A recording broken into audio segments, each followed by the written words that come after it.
తాకట్లో ఉన్న మీ బంగారాన్ని విడిపించి ఆ రోజు ఆన్లైన్ రేటుకి కొంటాం. Sharma gold company. నమస్కారం, వెల్కమ్ టు సుమన్ టీవీ. నేను గీతాంజలి. ప్రస్తుతం మనతో పాటు ప్రముఖ జ్యోతిష్యులు బ్రహ్మశ్రీ నందిభట్ల శ్రీహరి శర్మ గురువు గారు ఉన్నారు. వారితో మాట్లాడదాం. గురుగారు నమస్కారం అండి. వాగర్థావ్యవ సంపృక్తౌ వాగర్థ ప్రతిపత్తయే జగతః పితరౌ వందే పార్వతీ పరమేశ్వరౌ సదాశివ సమారంభాం శంకరాచార్య మధ్యమాం అస్మదాచార్య పర్యంతం వందే గురు పరంపరాం ఆదిత్యాయ చ సోమాయ మంగళాయ బుధాయ చ గురు శుక్ర శనిభ్యశ్చ రాహవే కేతవే నమః. శృంగేరి జగద్గురు పీఠాధిపతులకి కంచి పీఠాధిపతులకి నమస్కారములు తెలియజేసుకుంటూ కార్యక్రమాన్ని ప్రారంభిద్దాం. గురుగారు, డిసెంబర్ 29 మార్గశిర మాసం మాస శివరాత్రి శివానుగ్రహం కోసం మేమందరం ఏం చేయాలో వివరిస్తారా? అసలు ఆ రోజు ప్రత్యేకత ఏంటండి? అలాగే పరిహారాలు కూడా తెలియజేయండి. తప్పకుండానమ్మా. మనకు సహజంగా నిషీధి సమయంలో చతుర్దశి ఉన్నటువంటి రోజున మాస శివరాత్రిగా చెప్పబడుతుంది. ఆ నిషీధి సమయంలోనే లింగ రూపముగా బ్రహ్మ విష్ణువులకి పరమేశ్వరుడు అవతరించాడు ఆ ఇద్దరి సంవాదంలో. కాబట్టి ఎప్పుడు కూడా చతుర్దశి తిథి నిషీధి సమయం ఉండగా చేసుకోవడం. ఖచ్చితంగా చతుర్దశి తిథి నిషీధిలో ఉంది అని అంటే ఉదయానికి త్రయోదశి తిథి స్పర్శ ఉంటుంది. కానీ ఈ మార్గశిర మాసంలో డిసెంబర్ 29వ తారీఖు రోజున అందున ఆదివారము కాబట్టి ఆ రోజున చతుర్దశి తిథి తెల్లవారుజామున 3:22 నుంచి మళ్ళీ 30వ తారీఖు తెల్లవారుజామున 4:18 వరకు ఉంది. అంటే ఆ రోజు మొత్తం కూడా చతుర్దశి తిథి ఉంది. పైగా సమస్త లోకాలకి శక్తినిచ్చేవాడు, కాంతినిచ్చేవాడు, ఆరోగ్యాన్ని ఇచ్చేవాడు సూర్య భగవానికి సంబంధించినటువంటి రోజు రావడం విశేషం. ఇంకొక విశేషం చాలా గొప్పగా ఉందమ్మా, అది కూడా చెప్తాను. ఎందుకు ఈ మార్గశిర మాసంలో వచ్చే మాస శివరాత్రి విశేషమైనటువంటిది ఏంటంటే ఆ రోజున జ్యేష్ఠ నక్షత్రం ఉంది, ఆదివారం అయింది, చతుర్దశి తిథి చాలా విశేషం అమ్మా. అలభ్య పుణ్యతిథి అని అంటారు వీటిని. అందుకనే ఆ రోజున ఖచ్చితంగా కొన్ని నియమాలు ప్రతి మానవుడు కూడా పాటించాలి. ఏమా నియమాలంటే సూర్యోదయానికంటే ముందే లేచి కాలకృత్యాదులు తీర్చుకొని ఉదయిస్తున్నటువంటి సూర్యుడికి నమస్కారం చేసుకొని ఇలా నమస్కారం చేసుకొని సూర్యాష్టకం 6 సార్లు చేయాలి. 6 సార్లు చదివిన తర్వాత ఆ రోజు పాటించాల్సిన నియమాలు బ్రహ్మచర్య వ్రతం, మద్యపానం, ధూమపానం, మాంసాహార భోజనం, అలాగే ఇటువంటి చేయకూడని పనులు క్షురకర్మ ఇవన్నీ కూడా చేయకూడదు ఆ రోజున ఖచ్చితంగా. ఆ తదనంతరం ఆ రోజు వీలైతే ఉపవాసం ఉంటే చాలా మంచిది. లేదు ఉండలేని వాళ్ళు భోజనం చేయవచ్చు. సాయంకాలానికి మాత్రమే ప్రదోష కాలంలో మాస శివరాత్రి రోజున ప్రదోష కాలానికి చాలా విశిష్టత ఉంది. ఎందుకనంటే పరమేశ్వరుడు సతీ సమేతముగా వృషభారూఢుడై ఈ యొక్క మానస సరోవరం ఉంది కదా టిబెట్, అక్కడి నుంచి బయలుదేరి ప్రదోషకాల సమయంలో మల్లికార్జున స్వామి దేవస్థానం గుండా వెళ్తాడు. కాబట్టి కైలాసం నుంచి భువికి ఎత్తించే సమయం ప్రతిరోజు ఈ యొక్క ప్రదోషకాల సమయం. ఎవరైతే ప్రదోషకాల సమయంలో ఈశ్వరుని అర్చిస్తారో వాళ్ళకున్నటువంటి సమస్త పాపములు క్షయమైపోతాయి. అంటే పాపం చేయని దేవతల్లో కూడా పాపాలు చేశారు, కానీ దేవతలు కూడా ఇటువంటి పుణ్య సమయాల్లోనే అర్చించాల్సినటువంటి మూర్తులని అర్చించి వాళ్ళ పాపాన్ని పోగొట్టుకున్నారు. ఆ విధానాన్ని మనకు తెలియజేశారు పురాణాల అంతర్గతంగా, కొన్ని సూక్తుల అంతర్గతంగా. కాబట్టి మనము అత్యంత పుణ్యం చేసుకున్న వాళ్ళమేమో అనిపిస్తుంది. ఎందుకంటే మానవ లోకంలో ఇవన్నీ చేసుకోవడానికి వీలుగా ఉంది. సృష్టిలో ఒక మానవుడికి తప్ప ఏ ప్రాణికి కూడా ఇంతటి అవకాశం లేదు. కాబట్టి ఇటువంటి అవకాశాన్ని మనం వినియోగించుకోవాలి. ఎందుకంటేనమ్మా శివాజ్ఞ లేనిదే చీమైనా కుట్టదు. కాబట్టి ఈ 2024 సంవత్సరంలో వీక్షించేటువంటి ప్రేక్షకుల్లో పాపం ఎంతమంది కష్టాలు పడి ఉంటారో, ఎంతమంది బాధలు పడి ఉంటారో, ఎంతమంది సమస్యలు వచ్చి ఉంటాయో, వాటన్నిటికీ పరిష్కారం లేదా? ఇంకా భవిష్యత్ అంతా 2025, 24 అయిపోతుంది, 25లో కూడా ఇలాగే ఉంటుందా అని చెప్పి ఆలోచించే వాళ్ళు ఉంటారు. భగవంతుడి మీద నమ్మకాన్ని కోల్పోతుంటారు. కానీ ఎవరున్నా లేకపోయినా ఆ పరమేశ్వరుడు మనతో ఉన్నాడు.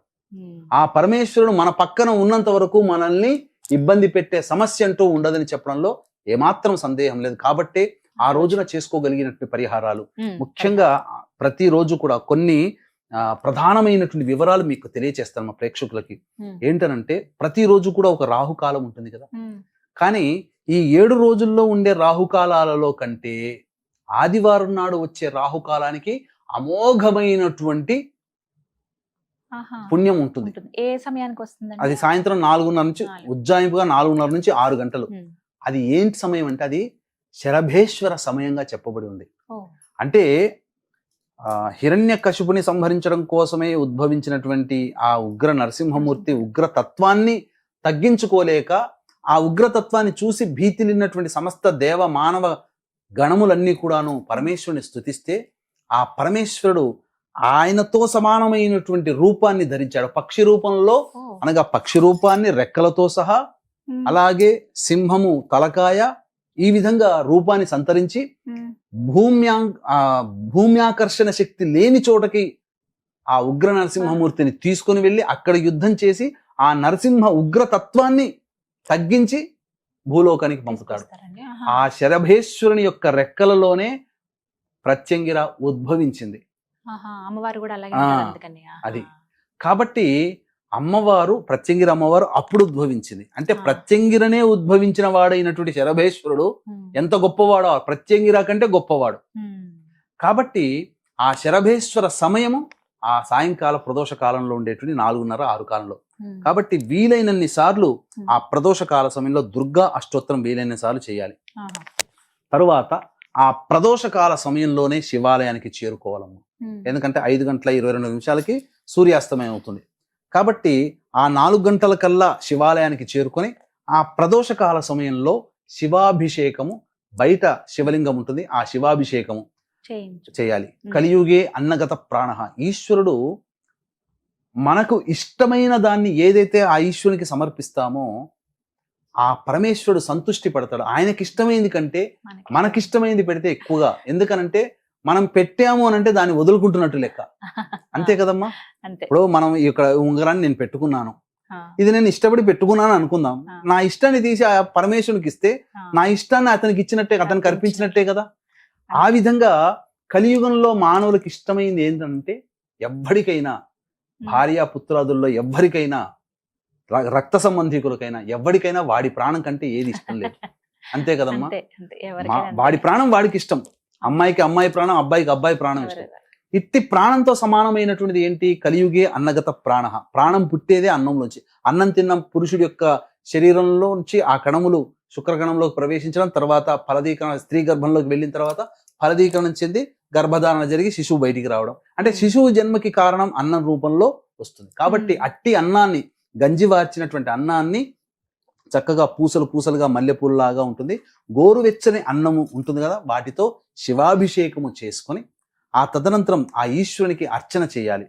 వివిధ రకాలైనటువంటి అష్టదళ పద్మంలో 8 రకాల పుష్పాలతో అర్చన చేసినటువంటి మానవుడి యొక్క వైభోగము ఇంత అంత అని చెప్పడానికి ఇష్టం మనకు ఆ మాటలు చాలవట. అంతటి రోజు ఆ యొక్క మాస శివరాత్రి ఉన్నటువంటి డిసెంబర్ 29వ తారీఖు రోజున. కాబట్టి అంతకు ముందు రోజు పర్వదినాలు, తర్వాత రోజు పర్వదినం కూడా ఉంది. అంతకు ముందు రోజు శని త్రయోదశి, 28 శని త్రయోదశి, 29 మాస శివరాత్రి, 30వ తారీఖు సోమవతి అమావాస్య. కాబట్టి ఈ మన పీఠం ఆధ్వర్యంలో 28వ తారీఖు రోజున మధ్యాహ్నం 3 గంటలకి శనిదోష నివారణ, గత జన్మ కర్మదోష నివారణ హోమాలు పరిహెడ్ 1500కి చేయిస్తున్నాం. అలాగే సోమవతి అమావాస్య రోజున శత్రు నిర్మూలన, వివాహము, దాంపత్యము, ఆర్థిక సమస్యల నివారణ కోసం కమలాత్మిక, ప్రత్యంగిర, బగల, ధూమవతి హోమాలు చేయించడం పరిహెడ్ 1500కి. కాబట్టి అవకాశం ఉన్న వాళ్ళు కార్యక్రమ తదంతరం కాంటాక్ట్ చేసి మీ గోతనామాదులు నమోదు చేసుకోవచ్చు. మధ్యాహ్నం 3 గంటలకి స్టార్ట్ అవుతుంది, 1 గంట లోపల గోతనామాదులు నమోదు చేసుకోవచ్చు. ఇక విశేషం ఏంటంటే, ఆ రోజున అభిషేకం జరిపిన తర్వాత అర్చన కూడా చేస్తాం కదమ్మా. ఆ రోజున మాస శివరాత్రి కూడా అయింది. కాబట్టి వీలైనంతగా శివ అనుగ్రహం కోసం శివనామ స్మరణ ఆ రోజున చేయాలి. ఇదంతా కూడా సాయంత్రం 7 గంటల లోపల మీరు చేసుకోవచ్చు. ఆ యొక్క పరమేశ్వరునికి అభిషేకం చేసినటువంటి అన్నాన్ని నైవేద్యంగా పెట్టి నైవేద్యంగా మనం స్వీకరించవచ్చు, భక్తులకి పంచవచ్చు. ఇంకా వివిధ ద్రవ్యాలతో కూడా అభిషేకం చేయవచ్చునమ్మా ఆ రోజున. పండ్ల రసాలతో చేయొచ్చు, పంచామృతాలతో చేయొచ్చు, విభూతి కలిపిన నీటితో చేయొచ్చు, చెరుకు రసంతో చేయొచ్చు. అలాగే అర్చనలో కూడా 8 రకాల పుష్పాలు అనంటే గన్నేరు పూలు, మల్లెపూలు, చామంతి పూలు, కలువ పూలు, తామర పూలు, తర్వాత మారేడు దళాలు, నందివర్ధనం పూలు, ఇలా 8 రకాలైనటువంటి పుష్పాలతో అర్చన చేయవచ్చునమ్మా. చేసిన ఆ యొక్క శివానుగ్రహం కలిగిందనంటే ఇక ఆ యొక్క వ్యక్తికి జీవితంలో సమస్యలు అంటూ ఉండవు. కాబట్టి అవకాశం ఉన్న వాళ్ళు, ప్రతి సమస్య ఉంటుంది, ప్రతి దానికి కూడా శివానుగ్రహం కావాల్సిందే. శివాజ్ఞ లేనిదే చీమైన కుట్టదు. ఈ కార్యక్రమాన్ని మీరు చూడాలన్నా మేం చేయాలన్నా శివ అనుజ్ఞతోనే చేస్తున్నాం. కాబట్టి పైగా ఆ రోజున శివుడు ప్రసన్నుడై ఉంటాడమ్మా. అంటే శివుని యొక్క స్థితి, ఏ రోజు అభిషేకం చేయాలని చెప్పి శివుని యొక్క స్థితి ఉంటుంది, ఒక లెక్క ఉంటుంది. అది భవిష్యత్తులో మనం ఒక చక్కటి వీడియో చేద్దాం. అంతకు ముందు శివ ప్రదక్షిణ గురించి చేశాము. అలాగే శివుడు ఏ స్థితిలో ఉండగా అభిషేకం చేస్తే, పూజ చేస్తే శివుడు ప్రసన్నత తొందరగా కలుగుతుంది అనేటువంటిది కూడా నియమం ఉంది మనకు. ఆ నియమాన్ని కూడా మనం తప్పకుండా చేద్దాము. ఆ విధంగా ఆ రోజున ఆ నియమాన్ని అనుసరించి ఆ రోజున శివుడు ప్రసన్నుడుగా ఉంటాడు. కాబట్టి ఖచ్చితంగా వీక్షించేటువంటి సుమన్ టీవీ ప్రేక్షకులు ఎల్లరూ కూడా ఈ నియమాన్ని పాటించండి, ఈ అభిషేకాన్ని ఈ విధంగా చేసుకోండి.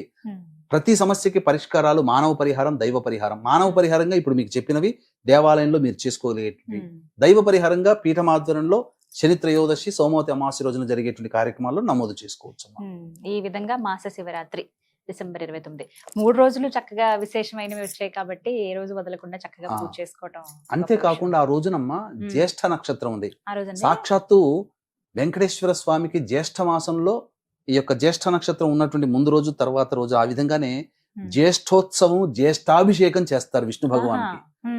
విష్ణు భగవానికి సంబంధించినటువంటి మాసం మార్గశిర మాసంలో జ్యేష్ఠ నక్షత్రం ఉన్న రోజున మాస శివరాత్రి కలిసి రావడం కూడా చాలా విశేషం.